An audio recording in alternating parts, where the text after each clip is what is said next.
Olá, nós estamos no podcast USP e as Profissões. Sou eu, Bruno Chamochumbi, e nesta série nós trazemos um olhar importante sobre o cotidiano, as atividades e os projetos da USP, dos seus cursos, das suas faculdades. E hoje nós estamos com a professora Juni Ferraz Dias, que vai trazer um pouco dos olhares de cultura e extensão do IO, o Instituto de Oceanografia, que fica aqui no Butantã.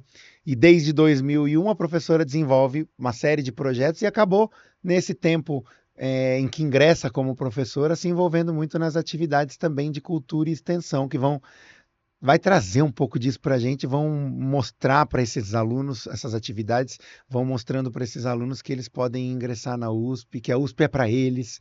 Isso é muito legal. Seja bem-vinda, professora Juni. Muito obrigada. Vamos falar um pouco do Instituto Oceanográfico, mas antes eu quero que você trace aí a sua trajetória. Quero saber, tenho curiosidade para saber da sua história na USP.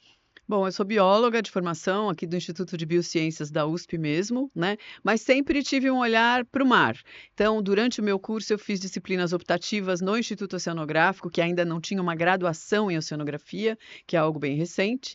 E, então, nesse momento, sempre envolvida nos laboratórios do oceanográfico e nas disciplinas. E porque as disciplinas, elas levavam a gente para o trabalho de campo sempre associado ao mar.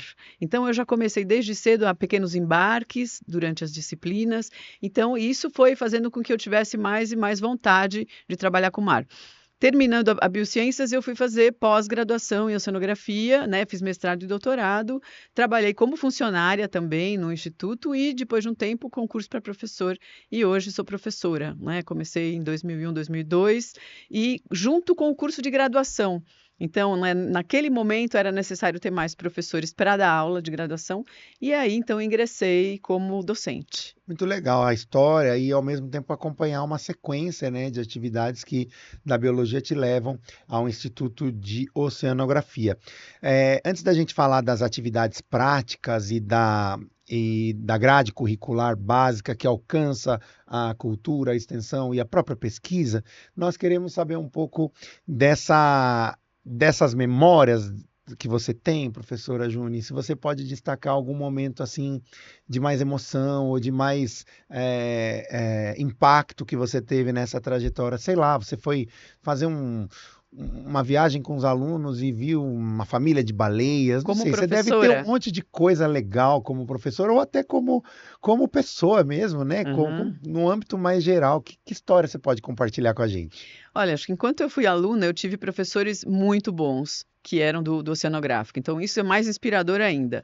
Depois, enquanto professora, eu acho que o que mais atrai os alunos também são os trabalhos de campo, né? Ou seja, a gente ir para as praias, ir para a costa, porque a gente está num planalto fazendo oceanografia. Então, a gente precisa viajar. Então, tem que ir para o mar. Tem que ir para o mar. Então, os embarques são fundamentais para a profissionalização, né, do oceanógrafo. Ele precisa trabalhar embarcado, ele precisa manejar equipamentos. Então, estes são os momentos mais interessantes. Então, além dos organismos, claro, né? Porque às vezes você sai, por exemplo, em Cananéia, a gente faz uma estação de trabalho que a gente para num lugar e faz as medidas de temperatura, salinidade, correntes. E aí, de repente, passa um bando de golfinhos, os alunos ficam todos, largam os equipamentos e querem ver os golfinhos. Atônitos. Sim, então essa disciplina, por exemplo, é de primeiro ano, então é um primeiro contato que os alunos vão ter com o mar fazendo oceanografia. Então é um momento assim muito especial para eles e para nós também, até divertido, né? Porque a gente fala, epa, chega de oceanografia biológica, vamos aqui olhar os equipamentos de novo. Então é um momento de descontração, mas acho que os embarques são fundamentais. Desde o primeiro ano, o aluno precisa ter contato com o mar para trabalhar, né? Não é só o contato lúdico, de passeio, mas é um trabalho sério, coletando informações. Então, isso já vai trazendo o aluno cada vez mais para dentro do curso. Vamos falar da profissão do oceanógrafo, Isso. Profissional de oceanografia. Ele é um engenheiro, ele é um técnico. Como é que a gente define essa profissão? É uma pergunta que muita gente deve te fazer. E, ao mesmo tempo, para o aluno que está nos assistindo, como é a grade, como é que é a construção das aulas, quando é que ele já vai para o mar? É muito curioso a gente entender um pouco dessa sequência. Isso, então, na verdade, A oceanografia, ela está dentro das ciências exatas e da Terra, né, numa classificação do CNPq, né, que é o Conselho Nacional de Pesquisa. E aí o que acontece é que, sendo de ciências exatas e da Terra, a gente vai perceber que muitas das disciplinas têm a ver com a área de exatas e poucas com a biológica. Então, isso é algo que os alunos, né, de maneira geral, chegam ou chegavam muito mais pensando na oceanografia biológica do que nas outras áreas da oceanografia. A gente pode dizer que a oceanografia tem 6 áreas principais. Aqui em São Paulo, a gente desenvolve muito bem 4 a 5 áreas. Então, que áreas são essas? Oceanografia física, química, biológica, geológica, operacional, que trabalha então com portos e tudo mais, e a oceanografia social, vamos dizer assim. E essa distribuição das especialidades vai acontecendo naturalmente dentro do curso para cada aluno, conforme ele vai encontrando as suas atividades dentro da grade curricular e naturalmente nas atividades de extensão, quando ele vai se afunilando, é isso? Exato. Então, na verdade, o que acontece é que as disciplinas, a gente teve uma mudança, né, de PPP, de Projeto Político Pedagógico, e mudamos um pouco a grade curricular. Ela está mais enxuta para as disciplinas obrigatórias, e aí tem toda essa possibilidade, como você colocou. Um aluno que quer trabalhar um pouco mais em uma das áreas, ele cursa disciplinas naquela área. Então, se ele quer ser um oceanógrafo físico, ele vai pegar disciplinas optativas da área de oceanografia física. E isso vai, ao longo do curso, ele vai poder escolher muito. Então, existe um começo, que é o que a gente chama de currículo básico. Isso, né? É dentro de sala de aula, é mais aqui em São Paulo, no Butantã? Não, desde o primeiro ano para o mar. Já vão para o mar? Então... Você já bota os bichinhos para tremer ali, professora? Para entender que marear faz parte do trabalho, mas que a gente trabalha mesmo mareado. E quem é que às vezes fica mareado demais, fala, meu Deus do céu, por que eu fui escolher essa profissão? Eu não sei, mas aí sempre existe a possibilidade dele ir ao médico, tomar um remedinho para segurar um pouco o enjoo. E segue o barco. Como diz no popular aí, segue o barco que segue mesmo. Esse barco do Instituto Oceanográfico, às vezes dá esse crepe aí na fala. Esse barco do Instituto Oceanográfico, ele é um barco que se atenta muito ao que vem acontecendo no mundo hoje. Os oceanos são muito maltratados, são muito negligenciados. Sim. O lixo é jogado nos oceanos, a questão das águas dos rios que vão chegar no mar também é muito complicada, porque hoje o volume de poluição, o volume de dejetos agressivos para a água e para a vida marinha é muito alto. Como é que vocês vêm enxergando essas questões que impactam diretamente no uso de materiais inadequados que chegam para o mar, mas ao mesmo tempo um olhar também de negligência no que se refere à própria questão climática, né? Isso tudo é uma explosão de desafios para o profissional de oceanografia. Exato. Então, você tocou nos pontos principais que, como oceanógrafos, né, e como quem trabalha na zona costeira, principalmente, sente mais. Não que no oceano aberto não tenha, mas que a gente percebe mais por conta da proximidade. Então, esses pontos são a poluição, a contaminação. Então, tanto o que a urbanização é incrível na nossa costa. Então, muito do lixo urbano vem parar, né? O lixo plástico, principalmente. Os oceanos estão ameaçados com plástico de uma forma brutal, né? Muito grande. A gente também tem esse impacto por poluição, né? Metais também, então, dentro de uma poluição química. Além disso, a gente tem sobrepesca, ou seja, alguns estoques pesqueiros estão muito sobrecarregados do ponto de vista da retirada. Então, se retira muito inadequadamente. Exato. Não se respeita os tempos de procriação? Então, existem, por exemplo, algumas espécies que têm exatamente isso que você colocou, que a gente chama de período de defeso, em que é proibido pescar. Isso por lei no Brasil. Época. Exato. E tem uma fiscalização bem intensa. Infelizmente, nem tanto. A gente tem uma costa muito grande e pouca poucos fiscalização. Profissionais de fiscalização. Exato. Não dão conta. Os que têm fazem um trabalho, assim, um esforço muito grande. É verdade. A gente tem contato com a Polícia Ambiental lá da Costa Norte de São Paulo e a gente vê o trabalho deles assim bastante sério. E é algo, né, muito importante. Então, além da sobrepesca, você também tocou num outro ponto, que são as mudanças climáticas. O clima está afetando os oceanos de uma forma bastante intensa, e por mais que a gente pense, é só costeiro, não é só costeiro, não. A gente tem um problema hoje em dia de desoxigenação dos oceanos na parte do oceano mais aberto, em que os grandes cardumes, por exemplo, de atuns, de bonitos, trafegam por ali. Como são peixes bons nadadores, o metabolismo alto precisa muito oxigênio. E com a desoxigenação, eles têm que se deslocar das áreas em que eles estavam mais protegidos da pesca e acabam ficando mais vulneráveis à captura. É muito importante que a gente fale também que o trabalho do profissional de oceanografia, especialmente os da USP, olha para as questões socioambientais também, né? Das Sim. comunidades ribeirinhas, se assim a gente pode chamar, Sim. e dos pescadores, que geralmente é importante dizer, esse destempero na pesca ou na sobrepesca, como você está dizendo, geralmente não vem desses povos que são os ribeirinhos, né? Não, vem de pesca industrial mesmo, não dessa pesca mais artesanal ou mesmo da pesca de subsistência. E já tem um alto centro ali, né? Uma autorregulação, né? O cara sabe quanto ele pode pescar, ele tem uma tradição familiar, ele está ali naquele povoado há muito E tempo, pior, né? ele está assistindo à degradação da costa. Sem A poder fazer tomada, nada. exato, sem muita ação e, de fato, às vezes, assim, perda de residência. E, na verdade, a cultura caiçara, ela está passando por um processo de desestruturação, vamos dizer assim.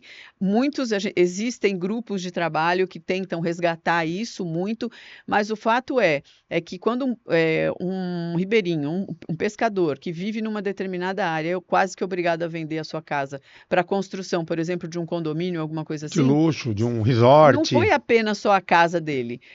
A forma de subsistir, a relação dele com o mar também se perde. Isso é Então, muito agressivo, né, para a sim, cultura brasileira e principalmente para a construção de valores que são transmitidos aí por oralidade, sim, por valorização dos nossos antepassados, das nossas origens. Tudo isso também mora muito forte na relação do homem brasileiro, né, das famílias brasileiras com as águas. Quando a gente fala de oceanografia, é muito importante também colocar para o nosso aluno que não é só mar, ele precisa entender todo o sistema hídrico, né? Para saber que muita coisa chega no mar, ele conhecer os rios. Fala um pouco desse entendimento curricular. na verdade, a gente não tem um currículo muito ligado à limnologia, né? Mas a gente trabalha muito com estuário. O que é limnologia? O que é estuário? Não sei nenhum dos dois. A limnologia é a ciência que trata do estudo dos rios, das águas interiores, rios, lagos, lagoas, enquanto que os estuários, eles são, na verdade, a comunicação entre um rio e o mar. Então, nessa zona de encontro, as condições ambientais são muito variáveis, então, e grandemente dependente das marés. Então, quando a maré enche, então a água salgada vai entrar por baixo, empurrar um pouco aquela água que vem vindo do rio. Então, as espécies que vivem ali, elas precisam tolerar mais uma variação grande de salinidade, por exemplo, né, que vai ser uma grande forçante. E ao contrário também, né, quando a maré desce o rio, então vai ter uma participação maior na mistura dessas águas do estuário. Então, os estuários são pontos muito importantes. E a gente tem que lembrar que os estuários, eles também são muito usados. Por exemplo, o Porto de Santos é um estuário, né, numa região estuarina.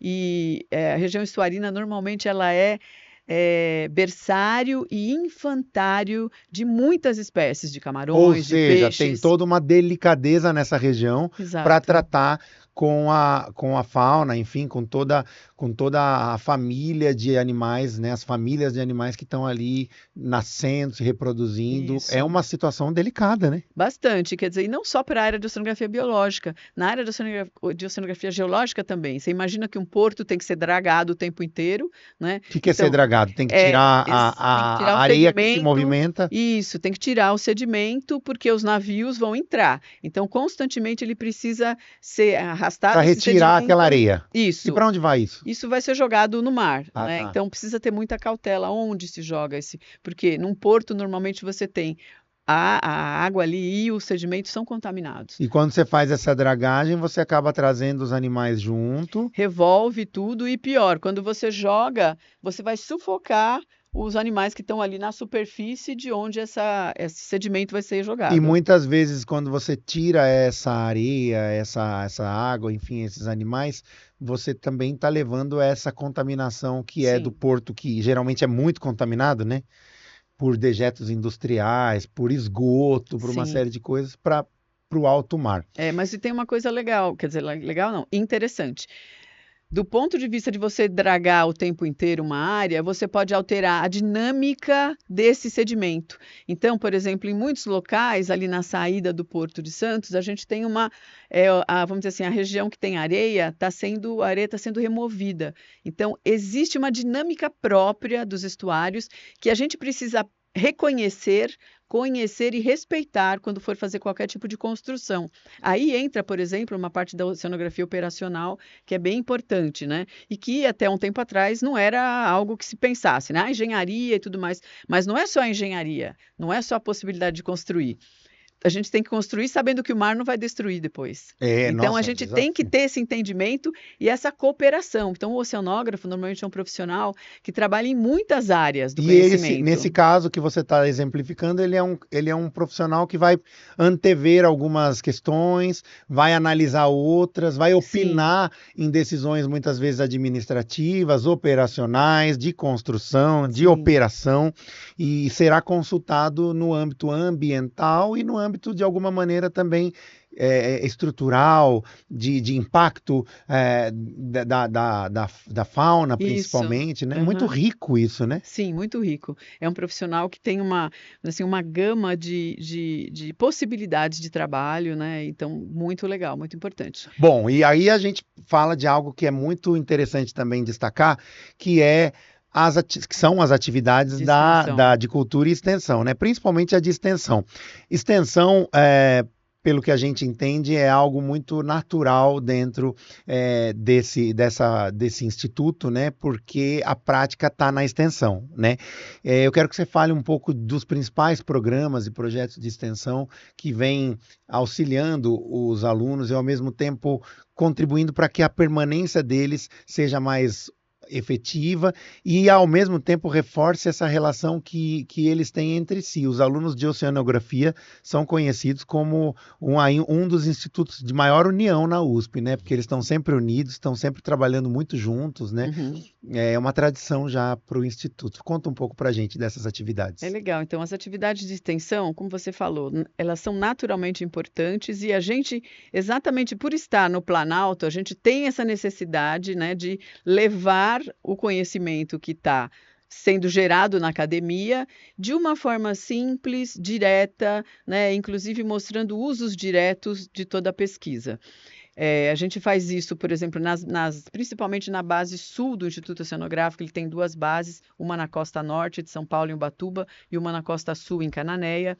E em Cananéia, já outros professores vêm com contato com as escolas locais. Então, qual é a ideia? É você fazer os alunos de oceanografia ganhar o conhecimento e transmitir esse conhecimento para os estudantes, que apesar de serem pessoas que moram na zona costeira, muitas das coisas eles ainda não conhecem. A gente fez um trabalho super interessante em Canané outro dia, porque assim, muitos dos estudantes são filhos de pescadores. E o que acontece quando a gente leva, por exemplo, uma novidade para eles, que é mostrar os ovos e as larvas de peixe? Porque eles conhecem o adulto, né? Aquele peixe que é consumido, que entra no estuário num determinado Eles não vão ali momento. nas pedras fazer uma coleta daquele embrião, porque Não, na atividade econômica deles não é a sequência que eles estão exato. acostumados, né? Então, ver isso e fazer essas relações é bem interessante, né? Foi uma vivência importante. Agora, a gente está tentando incluir dentro das disciplinas também um pouco dessa extensão, e que é algo que a gente pode dizer que é fundamental. Por quê? Porque falta cultura oceânica para o brasileiro. E o que é a cultura oceânica? A cultura oceânica é ter o mar fazendo parte da sua vida. Então, a gente está respirando aqui no Planalto, mas a gente sabe que a contribuição para o oxigênio do planeta vem do mar. Então, esse descolamento do mar é algo muito ruim. Mas não é só do mar, né? Se a gente observar a própria cidade de São Paulo, a gente vê que o rio está totalmente descolado da cidade, né? Os rios estão totalmente descolados. Aí a gente pega exemplos de estudos no mundo que encontram cidades que são mais bem relacionadas com seus rios, Sim. como Paris, como aqui próprio no interior de São Paulo, a gente tem um exemplo muito próximo, que é Piracicaba, né? Piracicaba tem o rio cortando o meio da cidade, né? E aí a gente vê outras cidades do mundo, por exemplo, como Lima, no Peru, que também tem o rio Rímac, né? Entre outros rios, que não tem essa relação direta. E é muito louco isso, né? A gente observa como assim não tem relação, é descolado, né? Isso acontece com o mar, né? Acontece. Agora é interessante você falar isso sobre a cultura oceânica, só vou fazer uma parte que eu quero saber de mais atividades extensionistas. Dê um exemplo de alguns países que têm cultura oceânica forte. Eu vou arriscar um aqui. Japão, pode ser um? Pode ser um sim, porque na verdade a dependência do mar pelo Japão é imensa, né? Mas o que acontece também é que essa dependência ela tem mudado ao longo do tempo. Então a relação com o mar ali também não é mais tão forte quanto era. A dependência sim, mas a relação não.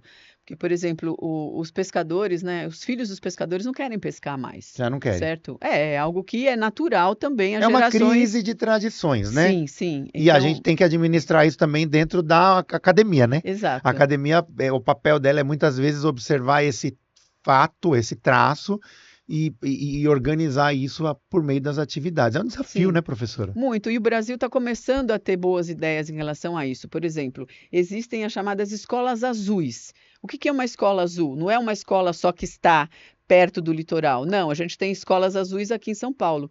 Nessas escolas, o currículo ele é mesclado com, por exemplo, exemplos de atividades no mar. Então, por exemplo, quando eu vou ensinar cadeia trófica para os estudantes, então o que é a cadeia trófica, né? A cadeia de relações alimentares. Então, a grama é comida pelo coelhinho, que é comido pela onça. Então, por que eu não posso dar um exemplo diferente? O fitoplâncton é comido pelas sardinhas, que é comida pelos atuns. Veja, eu já levei um exemplo igualmente interessante, importante, mas eu estou usando o mar como referência. Então, a gente precisa colocar o mar como referência para as pessoas, para que a valorização do mar volte a acontecer. E, né? Curiosamente, a gente também vê como as pessoas que moram em regiões praianas têm uma cultura realmente descolada dessa cultura urbana que a gente vê, né? A gente desce aqui pertinho para Santos, já tem aquele cheirinho de peixe na região onde tem os mercados de peixe, as pessoas comem mais peixe. Claro, tem a ver com esse sentimento, mas muitas vezes é algo que precisa ser conversado, discutido, colocado em pauta na sociedade, né? De fato, apesar de ter tido uma colonização portuguesa, que também tinha muita base, né, peixe como matéria, né, como proteína importante, a gente perdeu isso, né? Os nossos ancestrais aí, indígenas também se beneficiavam os costeiros da pesca, mas a gente foi perdendo isso. Então, o consumo de pescado no Brasil é um consumo reduzido.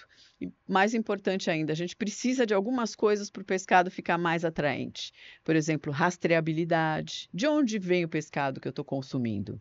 É da Baía de Santos? Ou é de outro local? A gente também tem a interferência na pesca brasileira inclusive de industrialização de outros países, né? Sim. A gente tem empresas de pesca que comercializam os peixes pescados em alto mar, sendo essas empresas de outros países. Tem essa relação já, né? Existe essa relação, sim. Isso também precisa ser refletido, né? Claro que precisa, porque se a gente não explora, a gente entrou num pacto em que a gente tem que conhecer a zona econômica exclusiva, tem que saber de todo o seu potencial para que a gente possa requerer que aqui não se gente de outros países, né, estrangeiros não podem pescar. Então a gente precisa conhecer, a gente fez um pacto para isso. E por isso a gente desenvolveu durante uma década, 2 atrás, estudos intensos para conhecer os potenciais estoques que podem ser explorados. Porque assim a gente tem uma apropriação, mas a gente tem que lembrar sempre o seguinte: pesca é muito diferente de aquicultura, tá certo? Na pesca eu retiro alguma coisa, mas não estou repondo. Produzindo. Exato. Então, isso é bem importante lembrar. Existe o desenvolvimento de aquicultura aqui na costa do Brasil como um todo, né? Os alunos de oceanografia vão aprender um pouco sobre a aquicultura, sobre manejo das espécies de peixes e outros organismos, né? Principalmente camarão. O Brasil é um grande produtor de camarão, né? No Nordeste.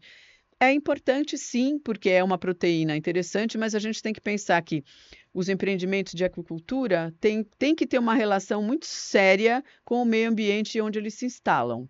Porque para se engordar, por exemplo, uma espécie, você oferece muita comida, o que não é consumido sobra, vai para o fundo, bactérias, zero oxigênio. Já mudou a configuração Exato. daquele trecho. E se você vai construir um empreendimento mesmo com tanques, você vai destruir áreas, e essas áreas normalmente estão associadas a estuários e a manguezais. Olha, gente, que interessante. Para a gente finalizando aí a nossa entrevista, eu quero que você reforce ainda as atividades que relacionam o Instituto de Oceanográfico, o Instituto de Oceanografia, à comunidade, que são as atividades de extensão. A gente acabou falando tanto da profissão, e isso Sim. acaba trazendo muito o impacto da extensão, né? Mas eu quero falar sobre a extensão. Fala um pouquinho para a gente.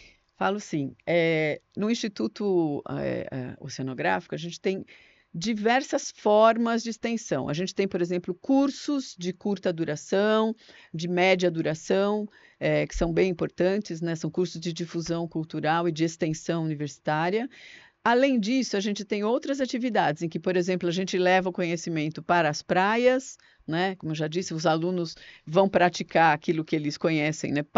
Mostrar para um turista, você está na praia, você sabe que peixe que tem ali? Tem, você está vendo, eu vejo uns filhotes pequenininhos, mas aí, e o adulto dele, onde está? Então, é esse aqui que você consome. Então, se você não cuida da praia, tá certo? Esse peixe ainda uma larvinha ou um juvenil, não vai crescer, não vai sair, não vai compor o estoque pesqueiro. Então, essa relação é importante. A gente tem essa relação também. Além disso, a gente traz muitos estudantes para atividades dentro do IO, em que os alunos são os protagonistas. Então, eles vão mostrar os equipamentos oceanográficos, como funciona, como é uma estação oceanográfica, tem que medir temperatura, salinidade. Como é que eu faço para medir a temperatura lá no fundo? Tá certo? É o mesmo termômetro? Então, tudo isso faz com que os alunos abram, né, os estudantes que querem cursar oceanografia, abram ainda mais assim, né, o seu olhar e tentem ver essa relação com o oceano. Então, existem diversas atividades de extensão universitária que costumam levar para as comunidades, inclusive carentes, né, mostrar o que é a oceanografia, mostrar a fauna, mostrar como é que é a circulação, como é a nossa dependência, né? Como é que o clima do planeta é regulado pelos oceanos. Então, a gente costuma levar isso para as escolas, então basta chamar, basta um contato com o IOI, a gente organiza uma ida, ou a gente pode organizar o contrário, trazê-los para ver os laboratórios, para conhecer o museu, então para ter uma vivência, né, no dia a dia. É importante isso. Super importante. A gente levar é uma coisa, mas as Eles escolas virem é outra coisa. É outra coisa. E a outra, vão ter acesso a uma série de estruturas, de acervos, né? E acaba que o museu também é uma atividade cultural importante para vocês, porque ele abriga uma série de encontros, atividades artísticas, eventos, shows e palestras, tudo isso que vocês desenvolvem lá também, né? Sim, sim. A gente desenvolve bastante coisa. E estamos esperando os estudantes, né? Aqueles que querem cursar oceanografia, é muito legal que eles venham para cá, entrem na universidade, na USP, entrem no instituto, vejam as dependências. Para se surpreenderem. Exato, positivamente. Mas essa professora é boa de papo, viu? Ô, professora, acabou nosso tempo. Legal. Eu espero em breve estar com você. Vou até o IO para a gente ver o museu e as atividades de vocês. Então, eu quero agradecer pela sua participação no nosso podcast. Muito obrigada, e é uma oportunidade incrível para divulgar a oceanografia para quem gosta de mar. Não é só gostar de mar, a gente tem que proteger o mar. Então, fazendo oceanografia, a gente vai ver todas as possibilidades. Muito obrigada. Muito obrigado, professora Juni Ferraz Dias, ela que é presidente da Comissão de Cultura e Extensão do IO, o Instituto Oceanográfico. E a você que está conosco, obrigado pela sua companhia. Nós conseguimos aqui trazer um pouco desses olhares dos professores envolvidos nas comissões Profissões de Cultura e Extensão, exatamente porque por meio desses olhares você consegue conhecer, absorver e se inspirar melhor sobre as atividades da USP, a Universidade de São Paulo. Este é o podcast USP e as Profissões. Sou eu, Bruno Chamochumbi. Até a próxima.